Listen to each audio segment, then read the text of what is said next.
Welcome to revAMPd, the #1 amputee podcast hosted by an amputee and brought to you by Dilatory Orthotics and Prosthetics in Pittsburgh, Pennsylvania. I'm Brian Mosier, the social media advisor for Dilatory, and I also happen to be a left below knee amputee. Let's get into today's episode.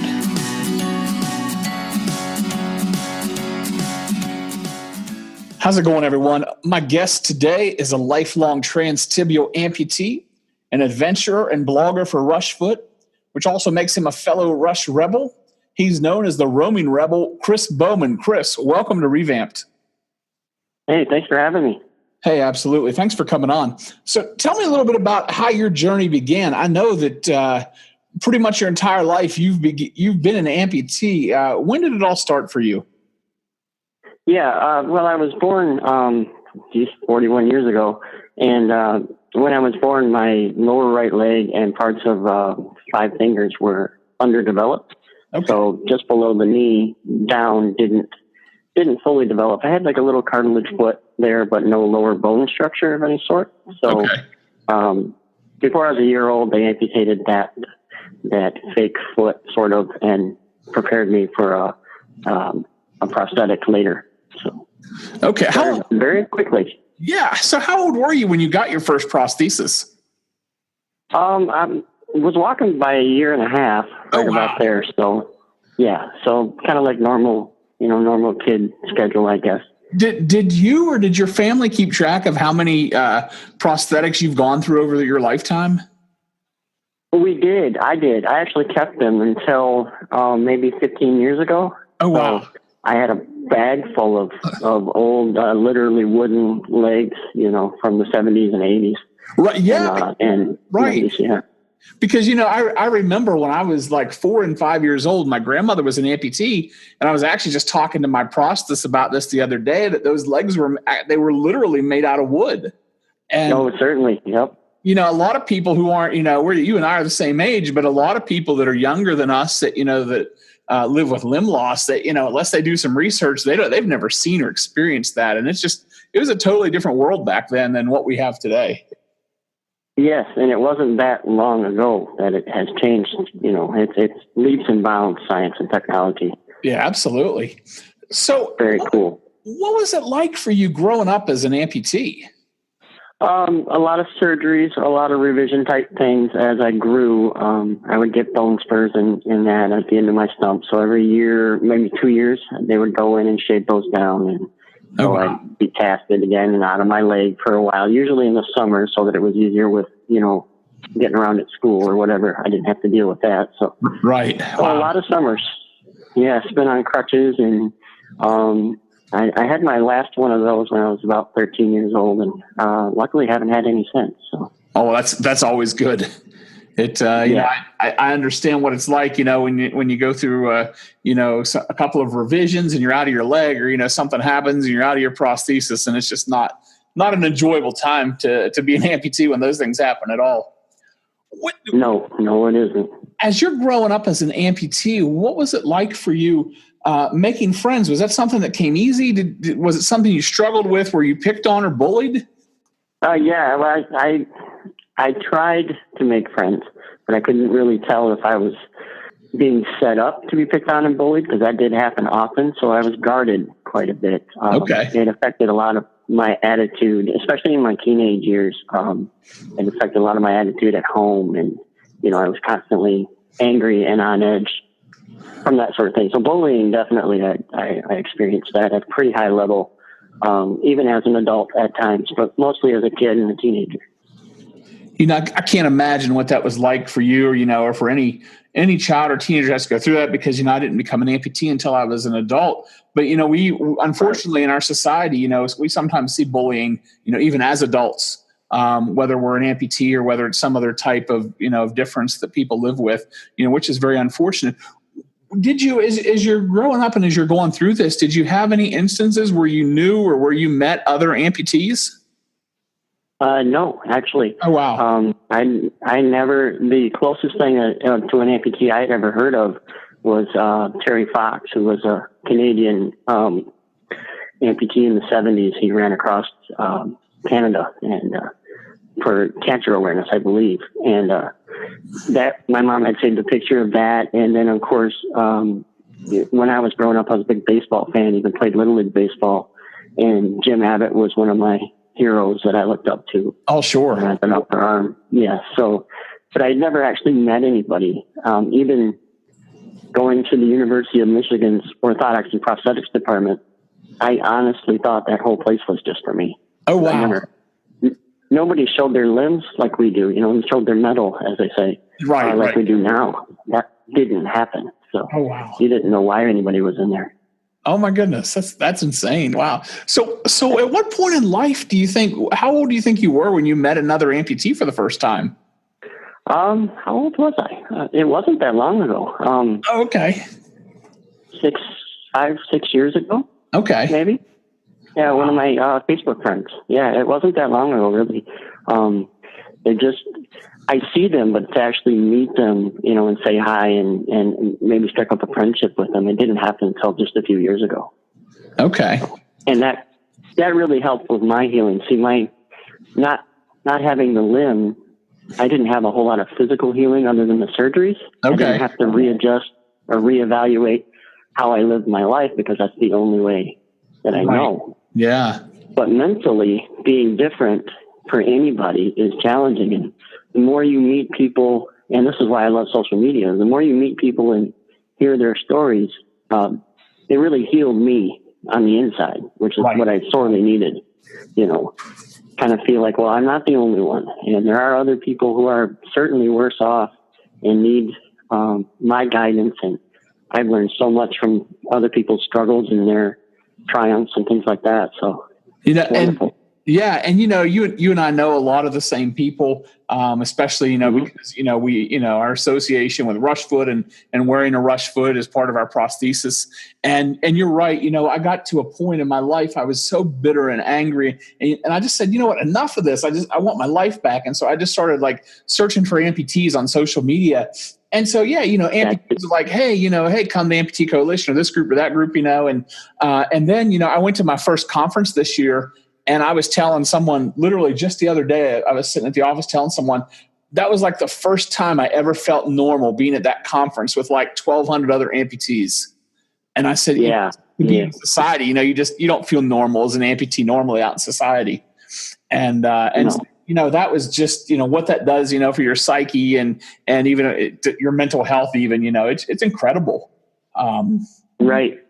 Yeah. I was 27 when I discovered Yahoo, the old Yahoo support groups. Oh yeah. And I was kind of poking around. You remember the chat rooms and things like that? I do. Yeah. And, wow. That takes me back. Yeah. I was 27 years old, and I clicked on a link about amniotic band syndrome, which I wasn't officially diagnosed with, but that's as close as I can figure I had. Basically, they just told my parents that my limbs didn't develop correctly and it's all fixable and I'd have a normal life, but that was the extent of it. Okay. And so I started reading about these stories of people with ABS and how it affected them, and I've connected to some parents of some kids, and that really helped the healing process. You mentioned being angry. When I was 12 or 13, I was such an angry person that my parents are divorced, and my mom, as a single mom, couldn't handle me. She said, you've got to go live with your dad because I can't handle you. And it wasn't until I was 27 where I wasn't mad at the world for being who I didn't want to be. And I felt I could be someone else. And as soon as you can accept that, and no matter what the type of person you are, as soon as you can accept that, the healing starts, and it's awesome. Oh, absolutely. Yeah. I couldn't agree with you more on that. One of the things that I found unique about when you were telling me a little bit about your story, when I first asked you to come on, is you had mentioned that you learned to code, basically. And my understanding is you taught yourself to code. Is that correct? Yes. Yeah. I've got a programming degree from a college here in Michigan that I earned when I was 38 or 39. Oh, wow. But I felt that wouldn't be enough. So while I was getting that degree, and I was actually living in my van in California in 2015. Oh, wow. I started picking up web design and coding, literally learned the code from living in my van before I moved back to Michigan. So. Oh my goodness. Wow. How do you think that changed your outlook, or how do you think learning to code helped you? Well, you can learn anything. You can do anything. Yeah. You really can. You know, you just have to want to, and you have to be in a position where that's, you know, I enjoyed the nomadic life that I was living at the time. Sure. But I knew I couldn't do it forever. You know, right. I needed to do something. You know, what can I do? Well, I'm not going to be a baseball player. I'm 40 and I still can't hit a fastball. So I need to do something. Let me try this coding thing out. And that's actually what I do for a job now here in Michigan. So. Oh, that's awesome. Yeah, that's really cool. So, you know, so you go through this and you mentioned living a nomadic lifestyle, and I don't know if I'd read that before, or if I didn't remember, or if I didn't know that. But is that what brings you to the point of all the adventures that you go on and how you get into that lifestyle? Kind of. That's how my brain works. I don't know if you've seen Into the Wild, the Christopher McCandless story. Yes. It's about 10 years old. Yeah. That's my brain, my adventure switch works a lot like that. Okay. Where I just enjoy nature. I enjoy pushing my limits.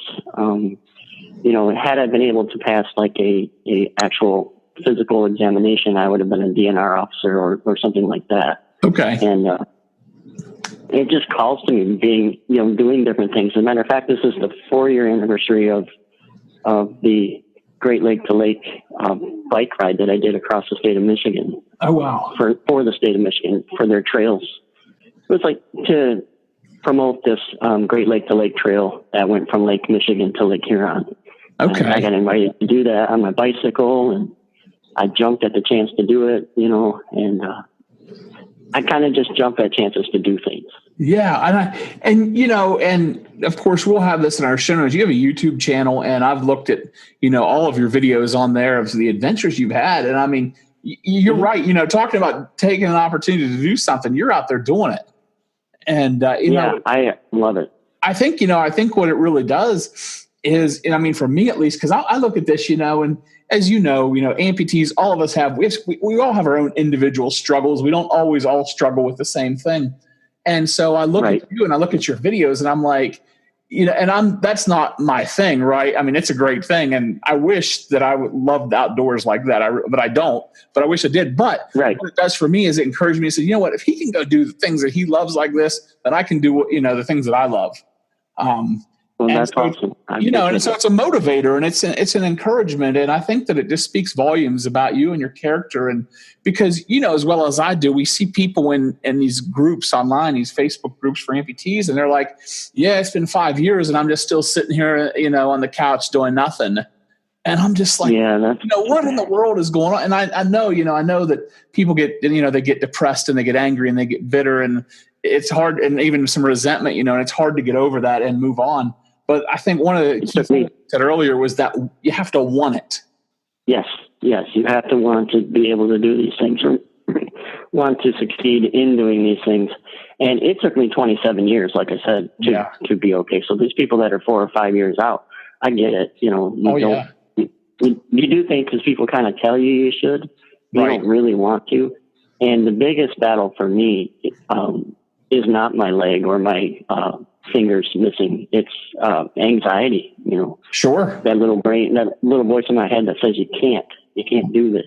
Right. Taking this job was the first month and a half. I didn't sleep or eat because I was like, what if I'm not good enough? What if, you know, what if this, what if that? It yells at me. My leg is easy compared to our heads. And I think that a lot of us amputees go through that, especially if we've had 2 limbs or 2 legs or whatever, and then had to readjust the way we do things. You know, can I do this anymore? Am I still the same person? Am I still a person sometimes? You know, goes through your head. And you know, I hope that, you know, all the people that I've talked to this week listen to this episode, because I was trying to figure out a way to explain what you just said. Being an amputee and, you know, like I said, sometimes we have these little issues, but that is like the most minor thing I deal with And people are like, really? Wow. Yeah, that's like a minor thing because I know how to walk and I can get around, and that's fine. But it is, you're right. You get like, the other day, and everything is the other day, even if it was 3 weeks ago. But the other day, I just sit there. Right. I had a panic attack, like out of the blue, and like a major deal. And I was like, "What in the world is going on?" And so, I went to my doctor and everything, and they were like, "I don't know, but it just happens." And they said, it's okay. Yeah. It happens. And people forget that. I mean, I think especially, whether you're an amputee or whether you have some kind of other health concern, I think people forget that, sometimes anxiety, it just happens and it feels overwhelming to us. And I think we get to the point we're afraid to talk about it because society sometimes, we think is going to judge us or look down on us or whatever. Right. Oh, exactly. I've had crippling anxiety that's cost me relationships, jobs. Yep. All kinds of things where it's just like, nope, I can't do this. I wish I could. I know I don't want to say dumb, but I know this isn't real. Right. And I can do this, but sorry, my brain won't let me do it. Yeah. I wish it would. It won't, Yeah. That's been the hardest battle, for me is not, learning to walk or dealing with the amputation or anything like that. It's the brain telling you can do these things, Absolutely. You just have to know when to listen and when not to. Yeah. And it's crazy, how the brain works sometimes. It tries to play tricks on us. And, when I was in inpatient physical therapy, learning to walk, my physical therapist, she had a note on the refrigerator in the therapy room that said, if you say I can't, then you're doing 10 more reps of whatever it is, you're working on that day. And I did a lot of extra reps. With the 2 weeks I was in inpatient therapy, and I would catch myself. She would be like, "I want you to do this," and I'd be like, "I can't," and I'd be like, "Oh my goodness!" So, and you have to retrain your brain a lot of times not to say that and not to try not to think that way. So yeah, for sure. So tell me about your association with Rushfoot. When did that come about? That actually came about, according to the Facebook memories, which is a pretty neat feature, 3 years ago yesterday. Oh, wow. That's cool. Yes. I learned about Rushfoot from Christina Stevens, who's the amputee OT. Right, yeah. Videos that she had out. We kind of connected on YouTube and Facebook years ago, and then she's like, "You should really try this foot out. What kind of foot do you have?" And I've been using the same old stuff I'm old, so the same old stuff works for me. Right. And she's like, "No, you need to try this out." So I did. I tried it. Tried it out with a new socket, and actually took it hiking in one of Lower Michigan's more challenging hikes, 4 or 5 days after I got it. And it was wonderful because other than being really out of shape, the foot held up great, as far as what it promised to do with not beating up my stump. And I didn't have to stop as much, to take my leg off and rest it and all that kind of stuff. And right. I thought, this is awesome. And then, I just kind of connected with other Rushfoot users, including Joel. And last year I was mountain biking with my brother, and I flew over the handlebars of my bike and was just kind of laying there. And my brother came up on me. He's like, "You okay?" And I gave him a thumbs up with a smile, and he took a picture. And the folks at Rushfoot saw that picture and contacted me. Had been checking out my YouTube channel and asked if I would do some blogs and things and some videos. So nice. That's kind of how that got started. So yeah, it was awesome. Yeah, I was. I went on to look at when they introduce you there on their website. I think it's like it says the roaming rebel getting to know Chris Bowman. And it's, it's a great synopsis of your story and, where you're at and what you're doing and stuff. And so you do some guest blogging there for them. Yes. And so when did the name come up for you, the Roaming Rebel? When did that start? Was that after your association with Rush, or how did that come about? Yeah, that's a Rushfoot creation. Holly and Joel were trying to come up with something. They asked if I had a handle or whatever, and I really didn't. My nephews call me Uncle Dude. That's about as close to a nickname as I have. So, okay. Yeah, and they kind of took, the fact that I moved out to California on a whim. Like within 2 weeks from deciding I was in California. Oh, wow. Sold everything I had here and hopped a train and headed west. So I think they kind of took that idea, that I like to wander. I like to roam. Yeah, and, right. Yeah, and I thought, well, that's perfect, man. That's better than anything I could have thought of. So yeah, it's really awesome. I mean, it's just genius. Because I think, it describes perfectly, what you've, kind of not only where you've been, but what you're doing and, the things that you enjoy. So yes. Cool. What are some of the other adventures that you've been on? You mentioned that you biked across, from lake to lake in Michigan, and you went hiking in Michigan. What are some of the other adventures that you've had that you've enjoyed? Oh, hiking in Tennessee, hiking in California. I lived in the mountains of Northern California, north of Sacramento. So, okay. So I was on the Pacific Crest Trail, which one runs from Mexico to Canada. Did a little bit of hiking there. Oh, wow.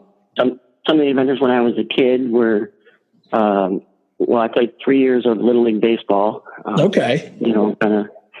I kind of like to do different things. As a matter of fact, I was just telling my girlfriend the other day, I'm settling in at work. I've been there about 3 months, settling in.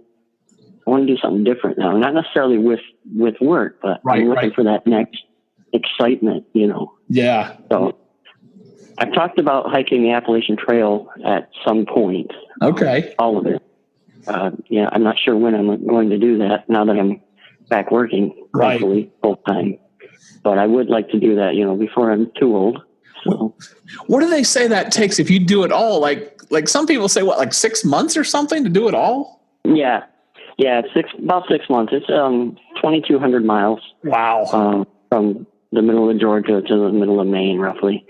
And it takes 6 months. But someone last year or in 2015 or 2016, a paralyzed woman did it in one season. And then she just did the PCT, which is about 500 or 600 miles longer. She just finished that, I saw. Yeah. So it's like, wow, she can do it. And she can't even walk. Wow. She's using motorized braces and she's doing this, basically if you can put one foot in front of the other, you can do it.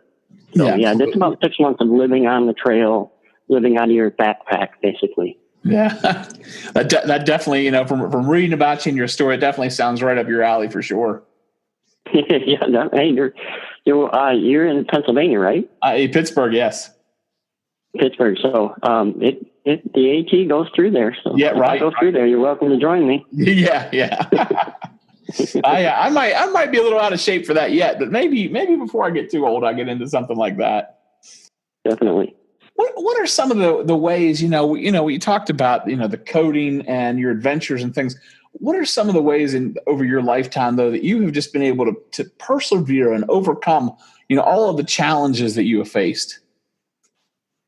Well, it starts, I think, obviously I didn't learn about this till I was a little older, but when I was 2 years old, my parents had a farm here in Michigan. And I was on the tractor with my dad. My mom was in the house with my sister, who was only about 3 months old. So, and it was fall in Michigan. Right now it's 92 degrees, but at this time in 1978, I think it was quite a bit chillier. Okay. And so I got off the tractor, was supposed to go into the house. And on the way into the house, I stopped by this little farm pond that we have. And apparently I fell in. Oh, wow. And my dad didn't know I had fallen in. He was just heading back into the house just shortly after me. And he actually saw, like we said before, the legs back then were made of wood. Right. And I actually saw my leg floating on top of, on the surface of the water, and realized that I was in there. Oh, wow. He dove in, pulled me out. In my struggles, I had kicked off my leg, all of my clothes just about, and my coat, and was pretty much white as a sheet of paper. Wow. So he pulls me out, does CPR, though he doesn't really know how. He just kind of guesses. And at the same time that he has pulled me out, my mom has opened the door and called for paramedics, who thankfully were only like 4 or 5 miles down the road. So, wow. Anyways, they pulled me out. I'd spent a few days in the local county hospital and came out fine, thankfully. And like I said in college, in my speech class, if it wasn't for the fact that I was born an amputee or pretty close to it, I wouldn't be here. If I had 2 real legs, I would have been at the bottom the whole time. He would have never known in time that I was there. Wow. And that's when I learned. I may not have accepted it when I heard the story the first time. Sure. But that's when I learned that being an amputee was the best thing that ever happened to me. Yeah. That's crazy to think that, something that we look at as a disability saved your life. Yes, exactly. And when you understand the gravity of that, it wakes you up. Yeah. So to answer your question, that's when I understood the gravity of, I'm here for something, right. And I need to figure out what, and I can do anything. If I can live through that, and, if we can learn how to walk, if we can learn how to have normal lives, we can do anything. We just have to want it. Absolutely. Want it with no excuses. So that's where it comes from. Yeah, you're right. And that leads in, to the next thing I want to ask you about is what lessons have you learned as you've journeyed through your life? Well, one of the biggest, I think, is that things tend to work out. And that also helps with my anxiety issues. Try not to worry so much about things. They tend to work out okay. You can trust yourself. You're good enough. We're all good enough. We sometimes we don't think we are, but we are good enough to make these things happen. We've been successful at being alive and living life every day up to this point. So what's going to make tomorrow any different? Right. Go out there and do those things that are gnawing at your head, and you only get so much time. So jump at it. If you feel like, hey, I want to move west. And, like with me, I needed my daughter's permission, and that's all I needed. And she said, yeah, that sounds cool. Oh, wow. So I bought a ticket, and that's what I did. Nice. And I think that, we need to remember that life isn't for us to exist in, it's for us to live. Right. Kind of like, I saw a video with Ashton Kutcher where he said, build a life, don't live one, build one. Yeah. And you know what? That is so true. If only all of us would learn that lesson a lot sooner than most of us do. Man, I wish I would have. Yeah, I do. I wish I wouldn't have spent the first 27 years so angry. Right. But you've been on this incredible journey your entire life, and it's been amazing, to learn more about your story and to hear where you've been and how you've overcome and the things that you've went through. What's some advice or some encouragement that you would offer to other amputees? Maybe some of the ones that we know about who are kind of where we've been. They're angry or they're bitter or they just have this resentment and they're not allowing themselves to kind of move forward. What advice or encouragement would you have for them? Number one, I think let people in. Let people treat you normally, because you need that. You need to know your limits, whatever they are, and we're all different. But let your family treat you the same as you were before your amputation. I think it's counterproductive to cater to anyone because of the situation. For a while, yeah, I get it. You need to heal and you need to rest and relax, but don't sit in that funk, because it will trap you, especially with your head. You'll get trapped in there. So I was going to mention, I've got a brother younger brother, 7 or 8 years younger than me. And if it wasn't for him and my sister and the rest of my family treating me, like I was just one of them. Sure. I wouldn't have, I don't think I'd have the adventurous spirit to go out and get it, go out and do it. Like I mentioned before, if I wanted something, say, I'm sitting on the couch and I've got my leg off and I want a cookie and I'm 10 years old. I'm like, hey, Mom, I want a cookie. She's like, well, go get it. Right. She doesn't bring me the cookie. She's not hand catering to me. To this day, they walk 3 miles ahead of me in Walmart. I was like, hey, I can't walk as fast as you guys, man.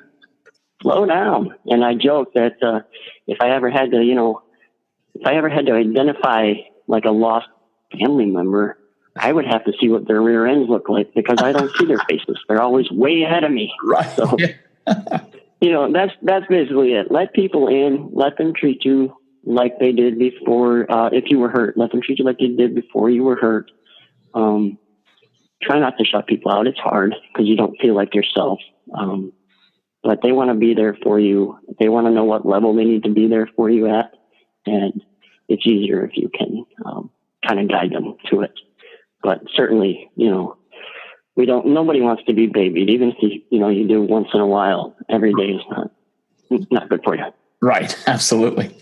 I've been talking with the Roman Rebel, Chris Bowman. For more information about Chris, follow him on Twitter at Amputee Adventure, and that's AMPUTEEADVENTUR, or connect with him on Facebook at Ride for Hope, and subscribe to his YouTube channel, www.youtube.com/Amputee, AMPUTEE Adventure, ADVENTURE. Chris, thanks for joining me on Revamp. It has been fun. It's been a pleasure. I appreciate you having me on. I've been looking forward to my turn, as they say. You've got an awesome thing going. Thanks. I appreciate that. Thanks a lot. It's a great asset to the amputee community. The more we are able to, kind of like associate with other amputees and reach other amputees that don't know that people are out there and resources are out there. It's such a healing thing, and you're doing an awesome job, man. Thanks. I appreciate the compliment. You've been listening to Revamped, the #1 amputee podcast hosted by an amputee and brought to you by Dilatory Orthotics and Prosthetics in Pittsburgh, Pennsylvania. If you've enjoyed today's episode, leave us a review on iTunes or give us a like on Facebook. I'm Brian Mosier. I invite you to visit our website, www.revampedpodcast.com, and connect with us on Facebook at Revamped Podcast.